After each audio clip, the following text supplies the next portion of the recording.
Morning students. Last lecture के अंदर हमने मेथड नंबर 4 टाइप 4 कॉम्बिनेशन वाला देखा था। ठीक है, आज type 5 multiplication rule of probability. Multiplication rule of probability मतलब क्या? भाई ગુજરાતીમાં એને આપણે કહીએ છે સંભાવનાના ગુણાકારનો નિયમ। સંભાવનાના ગુણાકારનો નિયમ, मल्टीप्लिकेशन रूल ऑफ प्रोबेबिलिटी। तो ये मल्टीप्लिकेशन रूल ऑफ प्रोबेबिलिटी का यूज कब करना है? तो दो केस आपको बताएं, बोथ दिया होगा एंड दिया होगा, बोथ दिया होगा या एंड दिया होगा, तो आपको मल्टीप्लिकेशन रूल ऑफ प्रोबेबिलिटी का यूज करना है, गुणाकारना नियमનો उपयोग करવાનો છે।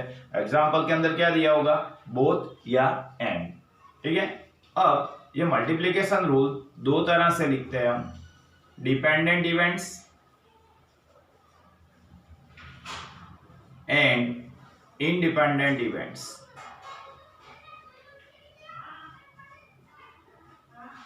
Dependent events and independent events मतलब डिपेंडेंट इवेंट्स એટલે आधारित के शर्ती घटनाओं, आधारित घटनाओं एक दूसरे के ऊपर डिपेंड करती है। ठीक है, और इंडिपेंडेंट इवेंट्स निरपेक्ष घटनाओं एक दूसरे के ऊपर डिपेंड नहीं करती है, ऐसी इवेंट्स। ठीक है, तो मल्टीप्लिकेशन रूल ऑफ प्रोबेबिलिटी संभावनाना गुणाकारનો નિયમ બે રીતે यूज कराશે, डिपेंडेंट या इंडिपेंडेंट। अब डिपेंडेंट वाला कब लेना है? तो आपको एग्जांपल में दिया हुआ है with replacement. With replacement word आपेलू है,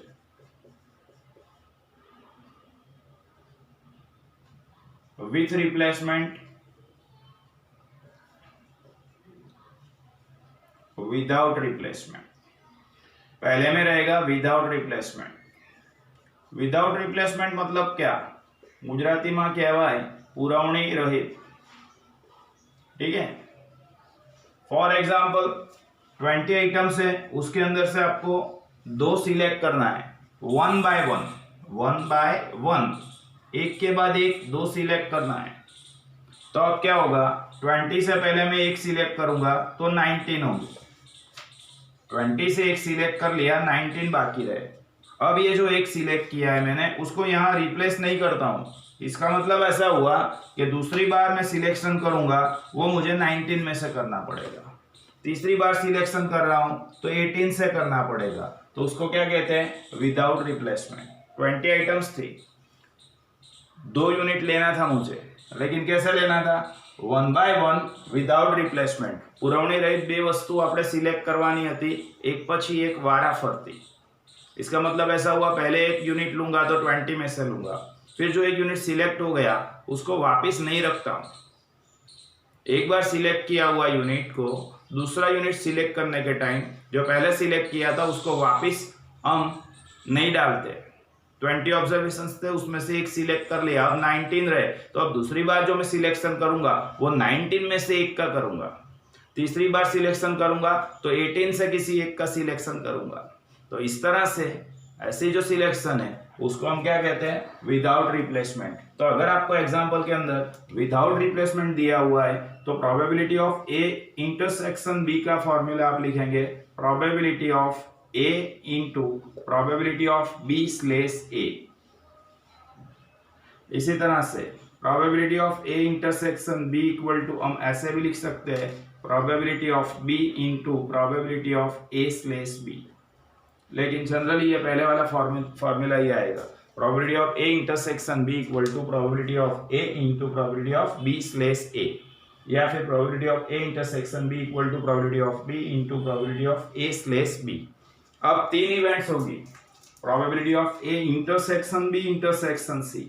तो आपको क्या लिखना है? विदाउट रिप्लेसमेंट दिया हुआ है आपको, तो यहाँ लिखना पड़ेगा probability of A into probability of B slash A into probability of C slash A intersection B. तो इस तरह से हमको 3 फॉर्मूले मिलेंगे। 2 इवेंट वाले 2 फॉर्मूले, जनरली पहले वाले का ही यूज होगा। ठीक है, और 3 इवेंट वाला एक फॉर्मूला। ये एग्जांपल में आपको क्या दिया है? तब विदाउट रिप्लेसमेंट दिया है, पुरवणी रहित आपेलू है, त्यारे आવું सूत्र लखवानुं छे। देन एग्जांपल के अंदर आपको दिया है with replacement. With replacement Gujarati में कहवाय पुरवणी शहीद, तो विथ रिप्लेसमेंट दिया होगा, ठीक है। तो यहां लिखेंगे हम probability of A intersection B equal to probability of A into probability of B, और 3 इवेंट्स है अगर, तो probability of A intersection B intersection C equal to probability of A into probability of B into probability of C. ये जो formula A intersection B वाला, P of A into P of B वाला, ये हमने पहले भी देखा था, ठीक है। इंडिपेंडेंट इवेंट्स थे, तो बोथ आए एंड आए, तो आपको मल्टीप्लिकेशन रूल का यूज करना है। मल्टीप्लिकेशन रूल का यूज 2 हेडिंग के अंदर होगा। कौन से 2 हेडिंग है? Dependent events and independent events. आपको कैसे पता चलेगा डिपेंडेंट का लिखूं या इंडिपेंडेंट का? तो ये वर्ड देखना है, विदाउट रिप्लेसमेंट है तो डिपेंडेंट, और विथ रिप्लेसमेंट है तो इंडिपेंडेंट। ओके, दिख रहा है कंप्लीट? तो बोर्ड पे जितना दिख रहा है फॉर्मूलेस वो सब लिख दो, उसके बाद मैं सम्स इसके करा रहा हूँ। ओके, वीडियो को पोस्ट करके इतना लिखो, मैं आगे पढ़ा रहा हूँ।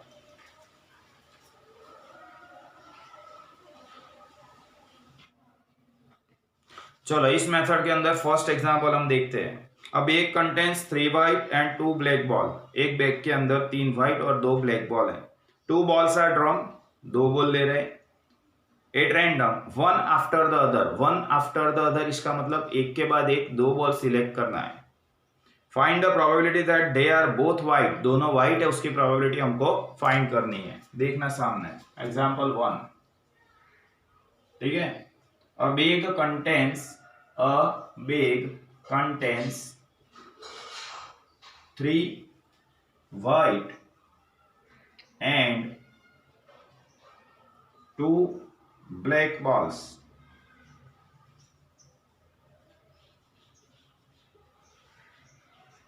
Two balls are drawn.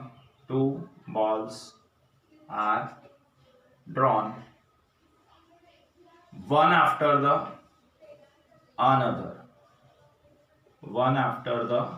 another, एक પછી એક 2 बॉल सिलेक्ट करवाना છે।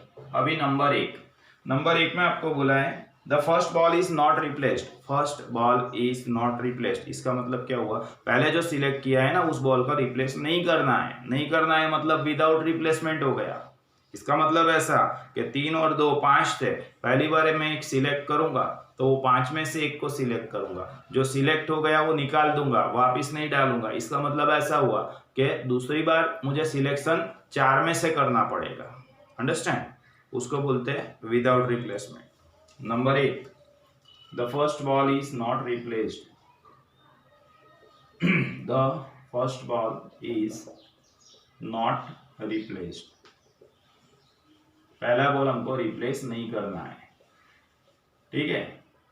तो यहाँ N1 मिलेगा और N2 मिलेगा।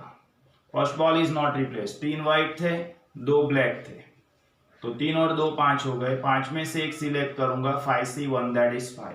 फिर उसके बाद 4 में से एक सिलेक्ट करूंगा 4C1 4। The first ball is not replace, पहले जो सिलेक्ट किया उसको रिप्लेस नहीं करना है, એને પાછો મૂકવાનો નથી। अंडरस्टैंड?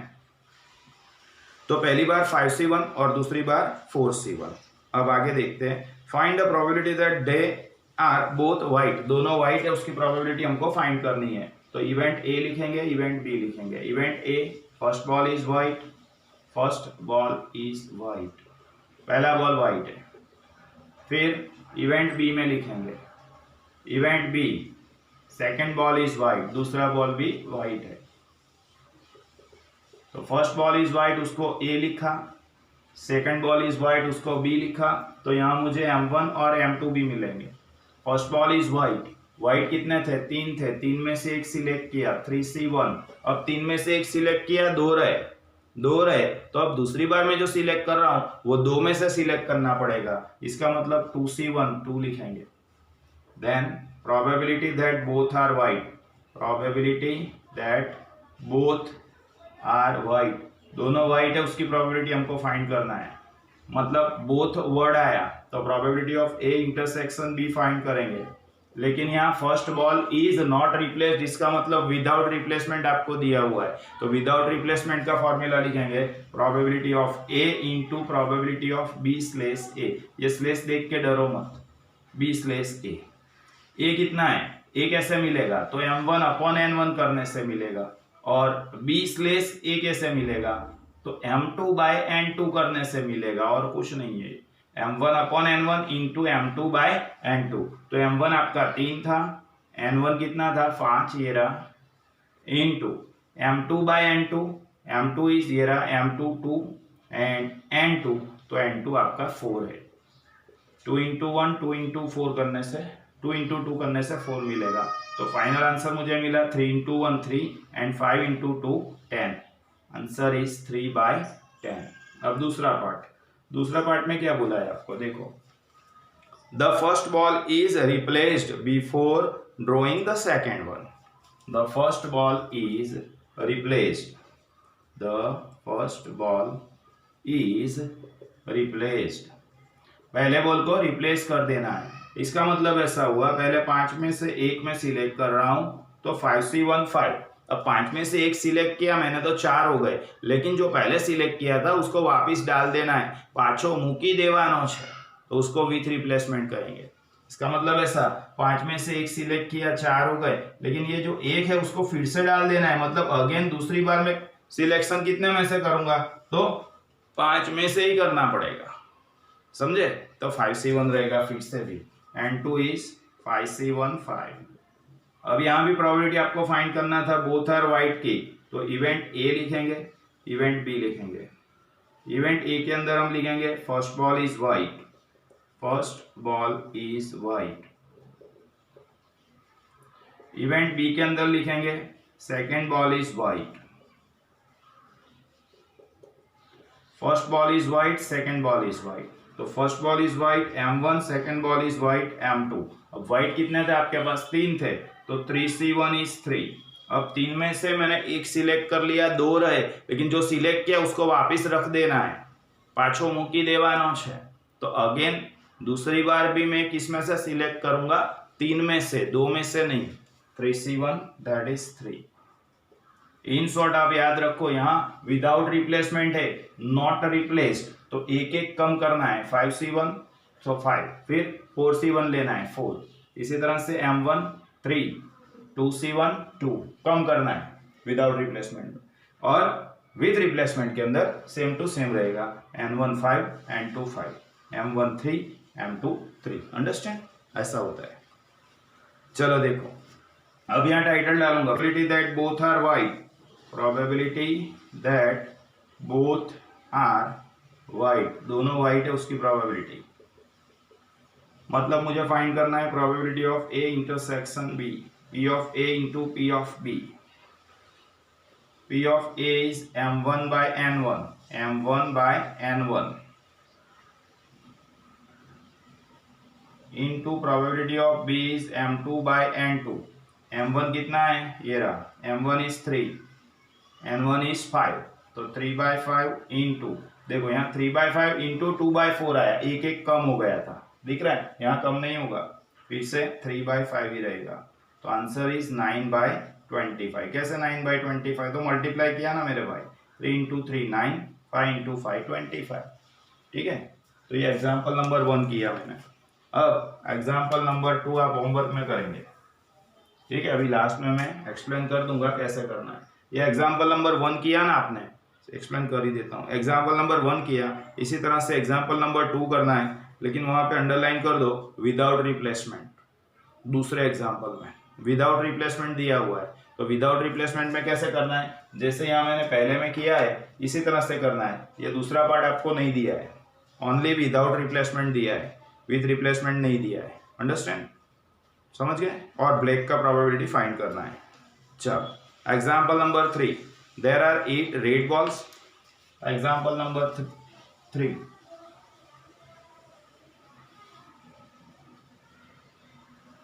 8 रेड बॉल्स, फिर बाद में comma 7 white balls,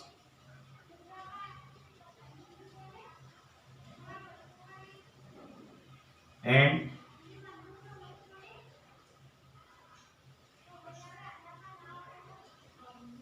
5 black balls। 8 red balls, 7 white balls and 5 black balls in a box।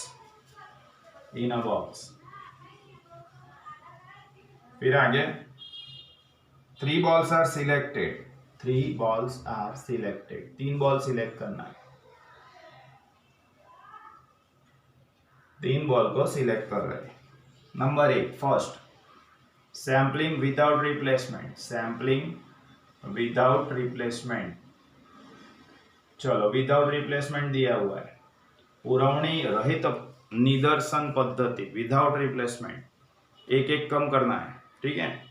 3 select करना था मुझे, तो यहाँ N1 N2 एंड N3 मिलेगा।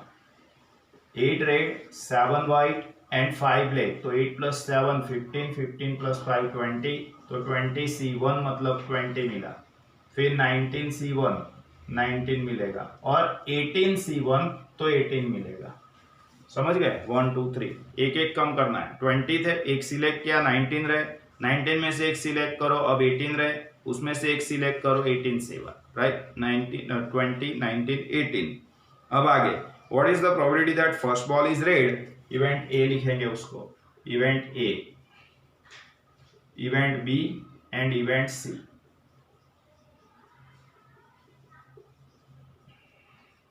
Event A first ball is red, ठीक है, पहला बॉल रेड होना चाहिए। फिर second ball is white and third ball is black. Okay, चलो देखते हैं। M1 यहां मिलेगा, M2 मिलेगा और M3 मिलेगा। फर्स्ट बॉल इज रेड, पहला बॉल रेड होना चाहिए, तो रेड 8 थे, उसमें से एक लिया, 8 C1, आंसर इज 8। अब सेकेंड बॉल इज व्हाइट, देखो याद रखो पहले पार्ट के अंदर मैंने रेड बॉल सिलेक्ट किया, इसका मतलब कम हुआ रेड बॉल के अंदर। यहाँ दूसरे में मुझे व्हाइट सिलेक्ट करना है, तो व्हाइट में कम नहीं हुआ था, रेड में कम हुआ था, इसलिए व्हाइट से सिलेक्ट करना है दूसरा बॉल, तो मैं 7 C1 लिखूंगा, दैट इज 7। और तीसरा बॉल हमको सिलेक्ट करना है ब्लैक, ब्लैक मतलब ये रहा ब्लैक, ब्लैक मतलब 5 से सिलेक्ट करना पड़ेगा, 5 C1, answer is 5। So 8 7 and 5। Okay, यहाँ डबल एरो बना के लिखेंगे, probability that first ball is red, comma second is white and third is black. So probability of A intersection B intersection C, यहाँ पे आपको दिया हुआ है विदाउट रिप्लेसमेंट, पुरवणी रहित, तो उसका फॉर्मूला हम लिखेंगे probability of A into probability of B slash A into probability of C slash A intersection B। समझ गए? तो प्रोबेबिलिटी ऑफ A कुछ नहीं करना है, M1 by N1 into B slash A M2 by N2, જોઈ घबराવાનું नहीं स्लेश, अंडरस्टैंड। C मतलब C slash A intersection B होगा, M3 by M3, यहाँ वैल्यू डाल दो, खत्म। M1 इज, ये रहा M1 8 by 20 इंटू यहाँ से लिखना है 7 by 19 कैलसी एंड 5 by 18, ठीक है। तो 5 into 1 એટલે 5 into 4 20, 5 × 5 5 24, 4 into 1 4, 4 into 2 18, sorry 8, 4 into 2 8, 2 into 1 એટલે 2, 2 into 9 એટલે 18। तो मुझे फाइनली आंसर मिलेगा, ऊपर रहा 7 into 1 into 1 दैट इज 7, और नीचे रहेगा कैलसी पर गिनेंगे 19 into 9 171 होगा, आई थिंक 9 into 19, यस 171 मिलेगा। चलो फिर ये 7 7 निकाल के 1 by 11 नहीं लिखना है, या 7 7 नहीं निकलता है, 7 ऐसा ही रहेगा, 7 by 171। ओके, चलो फिर आगे देखते हैं दूसरा पार्ट, मतलब नंबर 2 देखते हैं। नंबर 2 में आपको दिया है sampling with replacement, sampling with replacement, पुरवणी सहितनी पसंदगी है। अच्छा देखो यहाँ पे 20, फिर 19, फिर 18, डिवाइड बाय 20, 19 एंड 18। ठीक है, फर्स्ट बॉल रेड था तो 8 ऊपर आया, दूसरा बॉल व्हाइट था तो 7 ऊपर आया, और तीसरा ब्लैक था तो 5 ऊपर लिखा। फिर यहाँ क्या किया, मल्टीप्लाई करने के बाद डिवाइड किया, 5 इंटू 1 5, 5 इंटू 4 20, 4 1 जा 4 एंड 4 2 जा 8, then 2 into 1 is 2 and 2 into 9 is 18। तो अब ऊपर रहा 7 इंटू 1 इंटू 1 7, 19 इंटू 9 171। अब यहाँ पे ध्यान रखना, सैम्पलिंग विथ रिप्लेसमेंट करना है। विथ रिप्लेसमेंट मतलब हमने एक सिलेक्ट किया, जिसको सिलेक्ट किया उसको वापस डाल देना है। ठीक है, तो कितने थे पहले से, 8 + 7 15 + 5 20, 20 से एक सिलेक्ट करेंगे तो 27 20। अब N2 वो भी 20 में से ही सिलेक्ट करेंगे, समझे, तो 27 again 20, then N3 also 27, that is 20. Now event A, event B and event C. Event A, event B and event C. तो इवेंट ए के अंदर हम लिखेंगे first ball is white, first ball is white, पहला ball white होना चाहिए। ठीक है, सेकंड बॉल इज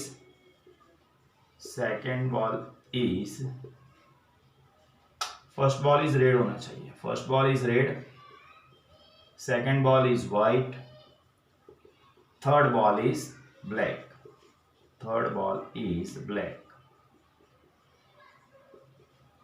ठीक है, यहाँ M1 M2 M3 इस तरह से। चलो M1 के अंदर क्या लिखना है, सैम्पलिंग विथ रिप्लेसमेंट है। ठीक है, फर्स्ट बॉल रेड लेना था तो रेड था 8, 8 में से एक 8C1 दैट इज 8, दूसरा 7 में से 1 7C1 7, और तीसरा 5 में से एक 5C1 दैट इज 5। बराबर, ओके। चलो फिर आगे देखते हैं, probability that first ball is red, comma, second is white and third is black,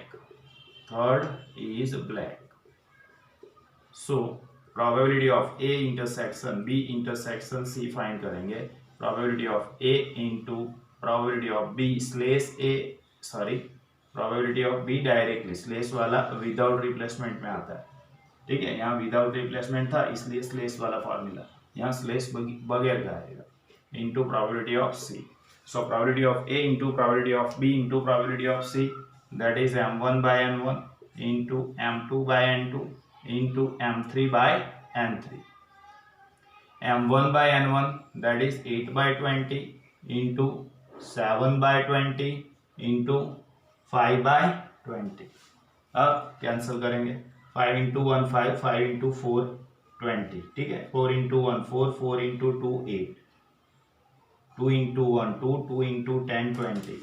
अब कुछ कैंसिल नहीं हो रहा है, तो यहाँ 1 इंटू 7 इंटू 1 तो 7 हुआ, और डिवाइड बाय 20 इंटू 10 तो 200 होगा। तो हमको आंसर यहाँ पे मिलेगा 7/200। फॉर एग्जाम्पल 5 × 5 5 चौक 20, 4 आया, 4 × 4 4 2 8, बी आया, बी 1 2 बी 2 20 10 आयु। अब ऊपर 1 इंटू 7 इंटू 1 तो 7 लिखा, और 20 इंटू 10 करके कितना लिखा 200। ठीक है, चलो देखो एग्जाम्पल नंबर 4, उसमें क्या करना है आपको एग्जाम्पल नंबर 1 कराया, इसके जैसा सेम टू सेम एग्जाम्पल 2 करना है। ओके, लेकिन उसमें सिर्फ विदाउट रिप्लेसमेंट वाला करना था। एग्जाम्पल 2 के अंदर सिर्फ एक ही पार्ट करना है विदाउट रिप्लेसमेंट वाला। ठीक है, अब एग्जाम्पल नंबर 4 में क्या है, a bag contains 3 red 7 green and 8 white balls, 3 are selected at random without replacement. Okay, तो 4th नंबर के अंदर भी सिर्फ एक ही पार्ट करना है, सैम्पलिंग विदाउट रिप्लेसमेंट वाला। अब अर्धું જ ગણવાનું છે, આ નથી ગણવાનું, understand. What is the probability that first is white, second is red and third is green? तो example number 2 and example number 4 दोनों के अंदर विदाउट रिप्लेसमेंट करना है। ठीक है, दोनों एग्जाम्पल होमवर्क में करेंगे। कौन सा, एग्जाम्पल 2 एंड एग्जाम्पल नंबर 4 मैंने आपको एक्सप्लेन कर दिया। बोर्ड के ऊपर 1 और 3 लिखा है, वीडियो को पोस्ट करके इतना लिख दो, मैं एग्जाम्पल 5 करा रहा हूँ आपको।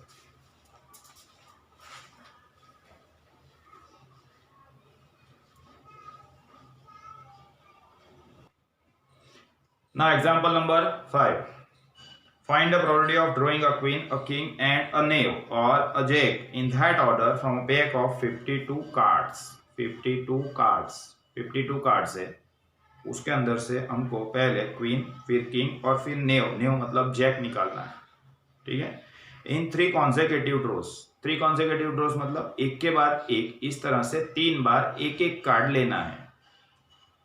The cards drawn are not being replaced, underline कर दो, not being replaced। not being replaced का मतलब क्या हुआ, without replacement। ठीक है, चलो देखो, from a pack of 52 cards, from a pack of 52 cards, 52 cards में से in 3 consecutive draws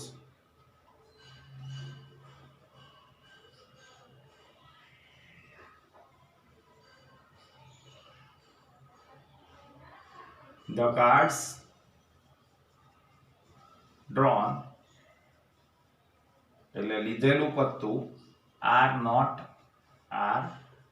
not being replaced। एक बार जो कार्ड लिया उसको फिर बाद में रिप्लेस नहीं करना है, इसका मतलब विदाउट रिप्लेसमेंट। तो N1, N2 and N3। N1 में हम लिखे 52 में से एक कार्ड लेंगे तो 52C1 दैट इज 52, यहाँ 51C1 दैट इज 51 और यहाँ 50C1 दैट इज 50। ठीक है, अब event A, event B and event C, event A, event B and event C. तो इवेंट ए के अंदर आपको लेना है अ क्वीन, फिर इवेंट बी के अंदर बोला है, क्या बोला है देखो अंदर, इवेंट बी के अंदर है अ किंग और इवेंट सी के अंदर है अ नेव और जैक, ठीक है। इस तरह से 3 कार्ड्स लेने हैं। तो क्वीन 4 रहती है, उसमें से एक 4C1 दैट इज 4, किंग 4 है, उसमें से एक 4C1 दैट इज 4 और नेव या जैक 4 है, उसमें से एक 4C1 मतलब 4। अब यहां लिखेंगे प्रोबेबिलिटी ऑफ सिलेक्टिंग, इस तरह से भी लिख सकते हैं, probability of selecting a queen, comma a king and a jack और knave। ठीक है, तो यहाँ एंड आयो बेटा, तो एंड आएगा, बोथ आएगा, उस टाइम हम एडिशन रूल ऑफ प्रोबेबिलिटी का यूज करेंगे। ठीक है, sorry multiplication rule of probability का। लेकिन यहाँ पे आपको नॉट बीइंग रिप्लेस दिया हुआ था, इसका मतलब हुआ विदाउट रिप्लेसमेंट। ठीक है, तो विदाउट रिप्लेसमेंट वाला फॉर्मूला लिखेंगे। विदाउट रिप्लेसमेंट वाला formula, probability of A intersection B intersection C equal to probability of A into probability of B slash A into probability of C slash A intersection B. तो ये slash देख के घबराना नहीं, मैंने आपको बताया। Probability of A is M1 by N1, M2 by N2 and यहाँ पे लिखना है M3 by N3। So M1 by N1, तो M1 आपका था 4, 4 by 52 into 3 by 51, sorry 4 by 51, क्योंकि हमने पहले में कौन सा निकाला था क्वीन, तो कम हुआ क्वीन में से, लेकिन दूसरा कार्ड कौन सा ले रहे किंग, तो किंग तो 4 ही थे, उसमें से पहले नहीं निकाला था, इसलिए 4 by 51 और तीसरे के अंदर जैक दैट इज 4 by 50। अब क्या करना है, 4 1 जा 4, 13 4 जा 52, 4 1 4, 13 चौके 52। अब इसके हाफ हो गए 2, इसके हाफ हो गए 25। ठीक है, अब दूसरा कुछ कैंसिल नहीं हो रहा है, सो 2 इंटू 4 8, क्या से 2 इंटू 4 कितना लिखना है 8, उसके बाद 13 इंटू 13 इंटू 51 इंटू 25, तो आंसर मिलेगा 16575। ठीक है, 4 इंटू 4 इंटू 4 64 है, डिवाइड बाय